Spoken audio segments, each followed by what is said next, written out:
Seconde histoire, thème 1, le monde méditerranéen, empreinte de l'Antiquité et du Moyen-Âge. Une empreinte, ici, c'est l'héritage du passé qui sert de référence pour les époques suivantes. Chapitre 1, les empreintes grecques et romaines. En 6e, vous avez découvert la Grèce des cités, l'histoire mythique de Rome, puis la mise en place de son empire et sa christianisation. Dans ce chapitre, on va étudier Athènes, à la tête d'un puissant empire maritime pendant quelques décennies, et qui invente un régime politique original, la démocratie. Puis on verra Rome, organisée comme une république oligarchique, puis dirigée par un empereur, et qui domine le monde méditerranéen pendant plus de 700 ans. Donc on étudie la période qui va de moins 800 avant Jésus-Christ jusqu'à 476 après Jésus-Christ, avec le 5e siècle, le siècle de Périclès, et la paix romaine entre moins 27 avant Jésus-Christ et 337 après Jésus-Christ. Grand 1, l'empreinte grecque. Petit 1, Athènes, un empire maritime. Une civilisation de marins colonisateurs. Il n'y a pas d'État grec, mais des cités grecques qui sont organisées autour de la mer Égée, à l'est de la mer Méditerranée, et qui ont ensuite fondé d'autres cités, des colonies, sur tout le reste du littoral méditerranéen. Par exemple, la ville de Phocée, en Asie mineure, a fondé Marseille, Massalia, qu'on appelle aussi encore aujourd'hui la cité phocéenne. Une organisation politique et géographique en cité. Donc une cité grecque, c'est un petit État indépendant comprenant une ville principale et le territoire qui l'entoure. Elle possède son propre régime politique et ses lois, et c'est pour ça qu'on parle de cité-État. La cité est située sur une plaine littorale. En arrière-plan, on a les montagnes qui séparent chaque cité les unes des autres. La cité est constituée de la ville et de la campagne qui l'entoure. Par exemple, Athènes est entourée de la campagne de l'Attique. La ville d'Athènes elle-même s'organise autour de l'acropole. Malgré les divisions entre États, il y a des points communs et des échanges entre les cités grecques. Ils parlent tous la même langue, ils écrivent tous l'alphabet grec. On a de nombreux intellectuels, savants, philosophes qui font rayonner la culture grecque. Les Grecs ont inventé le théâtre et la configuration du théâtre avec les gradins, l'orchestre, la scène reste toujours la même aujourd'hui.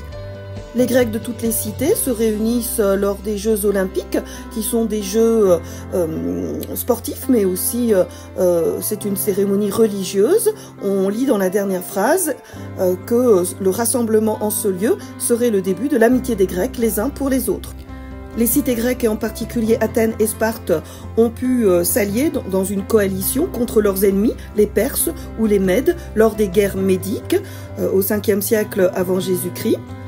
Grâce à cette alliance, ils ont réussi à repousser les Perses, et Athènes en a retiré une grande puissance et une grande richesse en constituant un empire maritime, la Ligue de Délos. C'est pendant ces guerres médiques qu'a lieu la fameuse bataille des Thermopyles qui est racontée dans le film 300. Mais il y a aussi des tensions, des conflits et des dominations entre les cités. Athènes est une thalassocratie, c'est-à-dire un vaste empire maritime qui établit sa domination, comme on le voit ici, sur tout le pourtour de la mer Égée. En vert, on a les cités alliées de la Ligue de Délos. Cette domination s'est faite par la force et constitue le pilier de la richesse maritime commerciale d'Athènes. On a à gauche un vaisseau marchand et à droite un vaisseau de guerre qui symbolise ces deux aspects de la puissance athénienne. Ce serment prêté par les citoyens de Chalcis, une des cités de la Ligue de Délos, met en évidence que les habitants doivent absolument être fidèles évidemment aux Athéniens. Ils doivent leur payer un impôt, ce qu'on appelle un tribut avec un T, et s'ils ne le font pas, ils seront privés de tous leurs droits, leurs biens seront confisqués, et les Athéniens peuvent ne pas hésiter à les massacrer. Les cités peuvent être rivales, se faire la guerre. La guerre la plus connue est celle entre Athènes et Sparte, qui s'appelle la guerre du Péloponnèse. La guerre du Péloponnèse se termine par la défaite d'Athènes, qui est affaiblie et dominée par Philippe II de Macédoine, le père d'Alexandre le Grand, à la bataille de Chéronée en 338 avant Jésus-Christ. Puis la Grèce passe sous la domination romaine au IIe siècle avant Jésus-Christ. On parle alors des provinces romaines de langue grecque. L'empreinte grecque commence donc dès l'époque romaine. On a ici par exemple une scène de sacrifice en l'honneur de la déesse Diane, Artémis chez les Grecs. C'est une fresque retrouvée sur les murs d'une maison à Pompéi, la fameuse ville romaine qui a été détruite par l'éruption du Vésuve.